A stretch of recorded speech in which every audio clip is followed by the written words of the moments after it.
భగవంతుడి కరుణ వలన నా స్టాప్ కట్ అవుతుంది. సో కట్టే గాయం అయితే చాలా పెయిన్ అవుతా ఉంది. ప్రయత్నం చేయాలి అనుకోకుండా రాజు ఎట్లా ఉంటాడు, చాలా బాగుంటుంది అని చెప్పేసి రాజుగారిని వెళ్ళగానే ఇమ్మీడియట్ గా వాసుదేవుడే సర్వస్వం అని భావించేవాడు స్థితధీర్ముని. అంటే అతడి యొక్క మానసిక స్థితి సంపూర్ణ కృష్ణ చైతన్యంలో ఉంటాడు. తను మానసిక కల్పనను జయిస్తాడు. స్థితధీర్ముని అతను ఎప్పుడు కూడా సంపూర్ణ కృష్ణ పరాయణుడై ఉంటాడు. కాబట్టి అటువంటి వాడు సమస్త క్లేశాలను, అంటే తనకు వచ్చేటువంటి కష్టాలను దుఃఖాలను కూడా అది భగవంతుడి యొక్క కరుణగా భావిస్తూ ఉంటాడు. దీనికి ఒకసారి మన ఆచార్యులు ఒక లీల చెప్తా ఉంటారు. ఒక రాజు దగ్గర ఒక మంత్రి ఉంటాడు. ఆ మంత్రి ఏది జరిగినా మన మంచి కొరకే అని చెప్తా ఉంటాడు. మంచి జరిగినా చెడు జరిగినా. అయితే ఒకసారి రాజుగారికి ఆ మంత్రి యొక్క వచనాలు చాలా ఇష్టంగా ఉంటాయి కాబట్టి ప్రేమతో మంత్రిని పెట్టుకుంటాడు. ఒకసారి రాజుగారికి అనుకోకుండా తన వేలు చిన్నగా కట్ అవుతుంది. సో కట్టే గాయం అయితే చాలా పెయిన్ అవుతా ఉంటుంది. సో అది మంత్రి గారు దగ్గరికి వెళ్తే మంత్రి అంటాడు, రాజా ఏది జరిగినా మన మంచి కొరకే అంటాడు. అరే ఇదేంటయ్యా, నాకు గాయమై చాలా బాధపడుతూ ఉంటే ఇది నా మంచి కొరకు అంటున్నావు అంటే నీకు వెటకారంగా ఉందా? ఇది మంత్రిని తీసి ఆ కోపంలో క్రోధంలో మంత్రిని తీసి చెరసాలలో వేయండి అంటాడు. అనేసి రాజుకు ఈ వేటాడడం అంటే చాలా ప్యాషన్.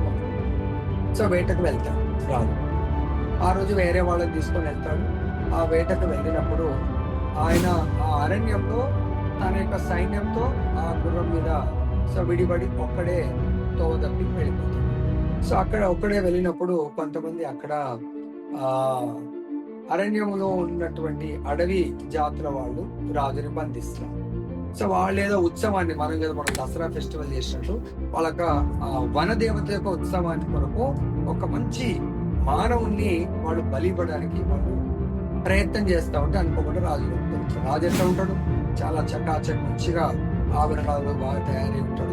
చాలా బాగుంటుంది అని చెప్పేసి రాజుగారిని పట్టుకొని పోయి వాళ్ళు మంగళ స్నానాలు మంచిగా స్నానం చేయించి ఇంకా బలి ఇవ్వడానికి రెడీగా సిద్ధం చేస్తారు. అప్పుడు వాళ్ళ ఆ అడవి జాతర వాళ్ళ గురువు గారు వచ్చి బలిచ్చే ముందు ఆయన చూస్తారు. చూస్తే రాజుగారి వేలు కట్టే ఉంది. ఆయన అంటే లేదు ఇలా మన అమ్మవారి కాళికామాతకు ఈ అనారోగ్యవంతుల్ని బలివ్వకూడదు, ఆరోగ్యంగా ఉన్నవారిని బలి ఇతను వదిలేయండి అని చెప్తారు. రాజుకు ప్రాణం పోయిన ప్రాణం లేచించినంత అనిపించి ఆయన సో తన రాజ్యానికి వెళ్ళగానే ఇమ్మీడియట్ గా మంత్రి గారి మాట గుర్తొస్తుంది. మంత్రి ఏం జరిగినా మన మంచి కొరికి అన్నాడు. సో నాకు నిజంగానే చాలా మంచి జరిగింది అని మంత్రిని విడిపించి రప్పించి, మంత్రి నువ్వు చెప్పిన వాడు చాలా బాగుంది, ఏది జరిగినా మన మంచి కొరికే అని. కానీ ఇక్కడ నువ్వు జస్ట్ ఆ మాట అన్నందుకు నేను చెరసాలలో వేశాను, నీకెలా మరి మంచి అంటే? అప్పుడు మంత్రి చెప్తున్నాడు, రాజా ప్రతిసారి మీరు వేదకు వెళ్ళినప్పుడు తప్పకుండా నేను మీతో పాటు ఉండవలసిందే ఉంటాను. కానీ ఈసారి ఆ భగవంతుడి నిర్ణయము నేను మిమ్మల్ని అలా అనటము, మీరు ఇమ్మీడియట్ గా క్రోధంతో నాకు చెరసాల వేయటం చాలా మంచి జరిగింది. ఒకవేళ నేను చెరసాలలో వేయకపోతే నేను మీతో పాటు ఉండేవాడిని, మన ఇద్దరిని పట్టుకునేవాడు.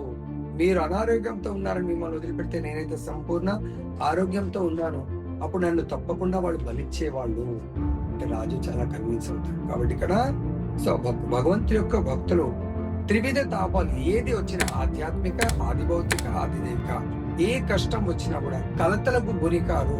వాళ్ళకి తెలుసు సో ఇది నా పూర్వ జన్మ పాప కర్మ వల్ల చెడు జరుగుతుంది, పుణ్యకర్మ వల్ల మంచి జరుగుతుంది, ఇది రెండు కూడా ఖర్చు అయిపోతా ఉన్నాయి అని భావించి భగవంతుడి కరుణ వల్లనే నాకు కష్టాలు వస్తున్నాయి అని భక్తులు ఇంకా ఏం చెప్తారంటే ఇంకా దాన్ని ఖర్చు పెట్టడానికి, ఆ కష్టాలన్నీ ఒకేసారి కలిగేసి మొత్తం ఈ జన్మలోనే సంపూర్ణం చేసుకోవడానికి ప్రయత్నం చేస్తారు.